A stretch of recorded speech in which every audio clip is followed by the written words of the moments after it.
ಬೃಂದಾವನ ಶಾಲೆ ಚಟುವಟಿಕೆಯನ್ನು ನೋಡಿ ನಾನು ತುಂಬ ಸಂತೋಷವಾಗಿದೆ.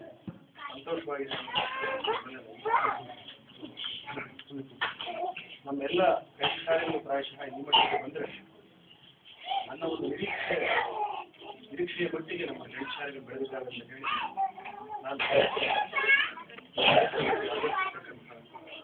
ಇಲಾಖೆಯ ಪ್ರತಿಯೊಬ್ಬರು ವಿಷಯ ಎಲ್ಲ ಸಂಘಟನೆಗಳು ಇಲ್ಲಿನ ಅಧ್ಯಾಪಕ ಮತ್ತು ಪೋಷಕ ವರ್ಗದವರು ಮತ್ತು ನಾನು ಮೊದಲನೇದಾಗಿ ಈ ಜಾಗವನ್ನು ಕೊಟ್ಟರಲ್ಲ ಅವರನ್ನು ನಾನು ಸ್ಮರಣೆ ಮಾಡ್ಕೊಳ್ತೀನಿ. ಭಾಸ್ಕರ್ ಅಂತ ಹೆಸರು ಹೇಳಿ ಬಹುಶಃ ಬೆಂಗಳೂರಿನಲ್ಲಿ ಭೂಮಿ ಬೆಲೆ ಯಾರು ಬೆಲೆ ಕಟ್ಟಲಿಕ್ಕೆ ಆಗದೆ ದೊಡ್ಡ ದೊಡ್ಡ ಅಪಾರ್ಟ್ಮೆಂಟ್ಗಳನ್ನು ಕಟ್ತಾ ಇದ್ದಾರೆ. ಕಟ್ಟೋ ಕಡೆ ವಾಸ್ತವಿಕವಾಗಿ ಶಿಕ್ಷಣಕ್ಕೆ ಆರೋಗ್ಯಕ್ಕೆ ಅವರು ವ್ಯವಸ್ಥೆಯನ್ನು ಮಾಡಿಕೊಂಡು ಅದವರ ಜವಾಬ್ದಾರಿ. ಅಂಥ ಕಡೆ ಎಷ್ಟೋ ಕಡೆಗಳಲ್ಲಿ ನಮ್ಗೆ ಅವಕಾಶ ಸಿಕ್ಕಿದೆ. ಕೆಲವರು ತಾವಾಗಿ ಮುಂದೆ ಬಂದು ಕಟ್ಟಿಸ್ಕೊಟ್ಟಿದ್ದಾರೆ ಬೇರೆ ವಿಷಯ. ಅನೇಕ ಕಡೆಗಳಲ್ಲಿ ತೊಂದರೆ ಕೂಡ ಇದೆ. ಆಮೇಲೆ ಇನ್ನು ಕೆಲವು ಕಡೆ ನಾವು ಟೆಂಟ್ಗಳನ್ನು ಹಾಕಿದಾಗ ಅದು BBMP ಅಧಿಕಾರಿಗಳ ಒಂದು ಇಗ್ನೋರೆನ್ಸ್ ದಟ್ಟ ತಿಳುವಳಿಕೆಯಿಂದ ಇರ್ತಕ್ಕಂಥ ಒಂದು ಸ್ಥಿತಿಯಲ್ಲಿ ಕಿತ್ತು ಹಾಕಿರ್ತಕ್ಕಂಥ ಪ್ರಕರಣ. ಹಾಗೆ ಇಲ್ಲಿ ಈ ಬೃಂದಾವನ ಶಾಲೆಯನ್ನು ಕಟ್ಟಲಿಕ್ಕೆ ಈ ಮಾಲೀಕರು ಹಿರಿ ಕಟ್ಟಿಕೊಂಡಿರಬೇಕು. ಈ ಕಲಿಕೆ ಇರ್ತಕ್ಕಂಥ ಉದಾರ ಮನಸ್ಸೇ ಅದೆಲ್ಲರೂ ಕೂಡ ಕೃತಜ್ಞತೆಯಿಂದ ನಾವು ಕಾಳಜಿಯನ್ನು ನಾವು ಸ್ಮರಣೆ ಮಾಡ್ತೀವಿ. ಎರಡನೇದು ನಮ್ಮ ವಿಜಯ ಮಕ್ಕಳು ನಾನು ಹೆಚ್ಚಿಗೆ ಹೇಳಬೇಕಾದ್ರೆ ಬೆಂಗಳೂರಿನಂತಹ ಒಂದು ನಗರ ಪ್ರದೇಶದಲ್ಲಿ ಅದು ಇಂಥ ಯುವಕರು ಸುಮಾರು 25 ವರ್ಷ ಆಗಿದೆ ಬಂದಿಲ್ಲ, 25 ವರ್ಷ ಇದೆ ಅವರೆಲ್ಲ, ಜಾಸ್ತಿ ಏನಾಗಿಲ್ಲ. ಆ ಯುವಕರು ಬೇರೆ ಬೇರೆ ಮಾರ್ಗಗಳಲ್ಲಿ ಹೋಗಲಿಕ್ಕೆ ವಿಸ್ತಾರವಾಗಿರ್ತಕ್ಕಂತಹ ಬಯಲಿದೆ ಅವಕಾಶಗಳು. ಆದರೆ ಅವು ಯಾವುದನ್ನು ಬಿಡದೆ ಇಂತಹ ಮಕ್ಕಳ ಶ್ರೇಯೋಭಿವೃದ್ಧಿ ನಾವು ಒಂದಷ್ಟು ಕೆಲಸ ಮಾಡಬೇಕು ಅಂತ ಹೇಳಿ ಮುಂದೆ ಬಂದ ಪ್ರಾಯಶಃ ಇದು ಗಾಂಧೀಜಿಯವರ ಒಂದು ಕನಸಿನ ಭಾರತ.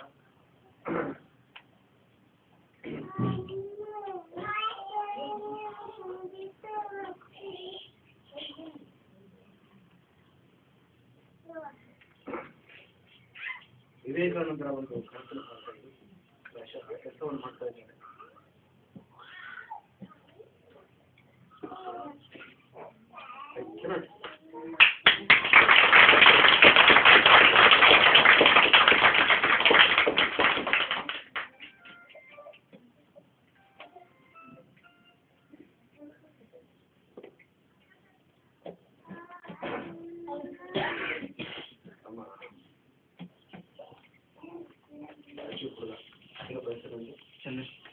ಚಂದ್ರಶೇಖರ್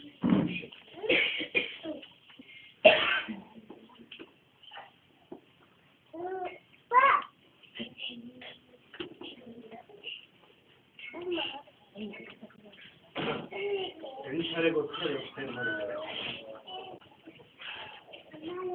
ಈ ಮಕ್ಕಳಿಗೆ ಏನು ಓದ್ತಾ ಇಲ್ಲ, ಚೆನ್ನಾಗಿ ಓದ್ತಾ ಇಲ್ಲ. ಇಲ್ಲ ಸರ್, ನೀವು ಏನು ಮಾಡಿದೀವಿ ಅಂತಂದ್ರೆ ತಾಯಿ ಹೇಳಿದಂತೆ ಬಹಳಷ್ಟು ಜನರಿಗೆ ಅವಕಾಶ ಇಲ್ಲ. ಸುಮಾರು 7 ವರ್ಷ 5 ವರ್ಷ ಎಲ್ಲ ಆಗಿದೆ. ಸೊ ಅಂತಹ ಪ್ರಸಂಗಗಳು ಏನು ಮಾಡಿದ್ವಿ ಅಂದರೆ ಈ ಮಕ್ಕಳು ಮಕ್ಕಳ ಶಾಲೆ ಸೇರ್ತಾರೆ. ಮಕ್ಕಳ ಶಾಲೆ ಮತ್ತು ಇಲ್ಲಿ ಆ ಶಾಲೆ ಒಳಗೆ ಏನು ಶಿಕ್ಷಣ ಕೊಡ್ತಾರೆ ಅದೇ ಶಿಕ್ಷಣವನ್ನು ಇಲ್ಲಿ ಕೊಡ್ತಾರೆ. ಮೈಗ್ರೇಷನ್ ಕಾರ್ಡ್ ಅಂತ ಹೇಳಿ ಈ ಕಡೆ ಮಕ್ಕಳು ಈ ಕಡೆ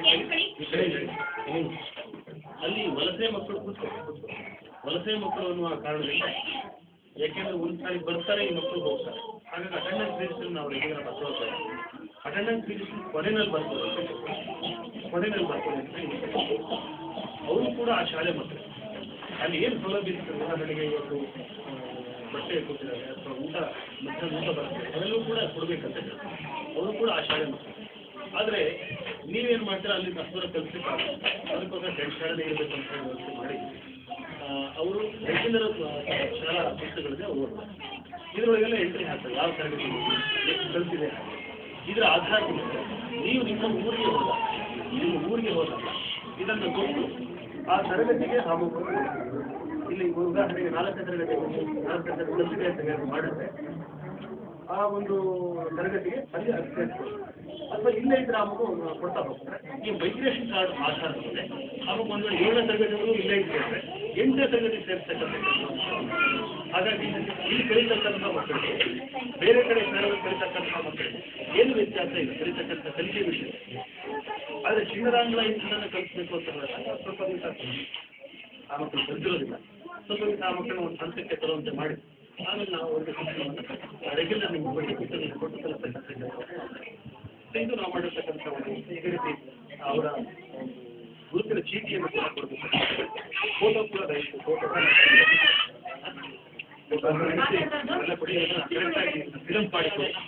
ಸೊ ಇವರೆಲ್ಲರೂ ಕೂಡ 2ನೇ ತರಗತಿಯಲ್ಲಿ ಕಲಿತಾ ಇದ್ದಾರೆ ಅಂತಂದ್ರೆ ಅಲ್ಲಿ ಕಲಿತಾ ಇರ್ತಕ್ಕಂಥ 2ನೇ ತರಗತಿ ಏನು ಅರ್ಹತೆ ಇದೆ, ಏನು ಯೋಗ್ಯತೆ ಇದೆ, ಏನು ಬೆಲೆ ಇದೆ, ಇಲ್ಲಿರ್ತಕ್ಕಂಥದ್ದು ಅದೇ ಬೆಲೆಯನ್ನು ನಾವು ಮಾಡಿ ಏನು ವ್ಯತ್ಯಾಸ ಇದೆ. ಮತ್ತೆ ತುಂಬಾ ಸಂತೋಷ ಆಯ್ತು ಯಾವ ಊರಿನಿಂದ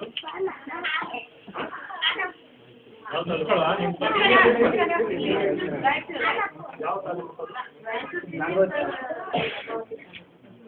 ಗಂಗಾವತಿ ಮಕ್ಕಳು ಬರ್ತಾರೆ. ಆಯ್ತು ಗಂಗಾವತಿ ನೋಡಿ ಆ ಮಗು ಓದ್ತಿದೆಯಲ್ಲ ಮತ್ತು ಇನ್ನೊಂದು ಮಗು ನಿಜ ಹೇಳ್ತೀನಿ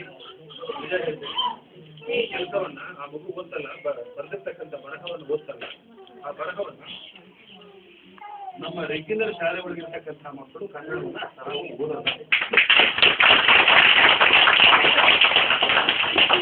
ಅವರಿಗೆ 1ನೇ ತರಗತಿ ಒಳಗಿದ್ದಾರೆ ಆ ಮಗು ಹಾಗೆ ತುಂಬಾ ಚೆನ್ನಾಗಿ ಬಂದಿದೆ. ಯಾರು ಟೀಚರ್ ಸರ್ ಅವರೇ ನೀವು ಅಂದ್ರೆ ಇನ್ಯಾರಿದ್ದಾರೆ ಒಬ್ಬರೇ ಇದ್ದೀರಾ ತುಂಬಾ ಚೆನ್ನಾಗಿ ಕಲಿಸಿದ್ರಿ ನಿಮಗೆ ಚೆನ್ನಾಗಿ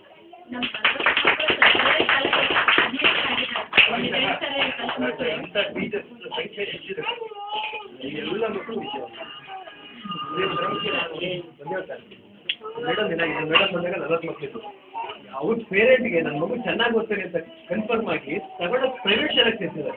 ಇವಾಗ 3ನೇ ಕ್ಲಾಸು 4ನೇ ಕ್ಲಾಸು ಪ್ರೈವೇಟ್ ಖಾಸಗಿ ಶಾಲೆಯಲ್ಲಿ ಇಂಗ್ಲೀಷ್ ಮೀಡಿಯಂ ಓದ್ತಿದ್ದಾರೆ. ಇದರಿಂದ ಮಠಕ್ಕೆ ಸೇರ್ತಿದ್ದಾರೆ, ವಿಭೂತಿಪುರ ಮಠ ಪ್ರೈವೇಟ್ ಶಾಲೆಗೆ ಸೇರ್ತಿದ್ದಾರೆ, ಬೇರೆ ಶಾಲೆಗೆ ಸೇರ್ತಿದ್ದಾರೆ, ಮತ್ತೆ ಮೇನ್ ಸ್ಟ್ರೀಮ್ಗೆ ಬೇರೆ ಸ್ಕೂಲಿಗೆ ಸೇರ್ತಿದ್ದಾರೆ. ಅವ್ರಿಗೆ ಸಾರಿಗೆ ವೆಚ್ಚನೂ ಕೊಡ್ತಾರೆ ಮಕ್ಕಳಿಗೆ. ಸೊ ಈ ಮಕ್ಕಳು 4, 5ನೇ ತರಗತಿವರೆಗೆ ಇದೇ ಶಾಲೆಯಲ್ಲಿ ಕಲಿತಾರೆ. ಒಂದು ವೇಳೆ ಪಕ್ಕದ ಶಾಲೆ ಒಳಗೆ 6, 7ನೇ ತರಗತಿ ಇದೆ ಅಂತ ದಯವಿಟ್ಟು ಅಲ್ಲಿ ಕಲಿಸ್ತಕ್ಕಂಥ ವ್ಯವಸ್ಥೆ ಮಾಡಿ. ಚಿಕ್ಕ ಮಕ್ಕಳು ಇಲ್ಲೇ ಕಲ್ತ್ಕೊಂಡು ಏನು ತೊಂದರೆ.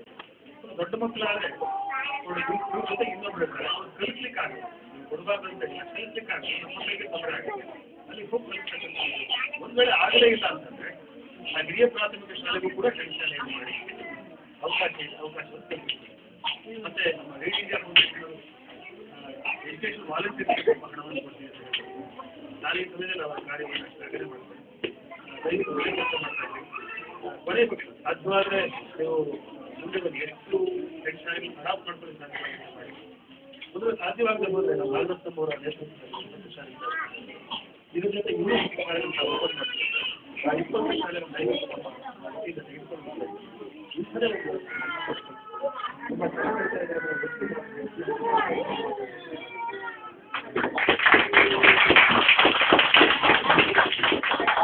ಆತ್ಮೀಯರೇ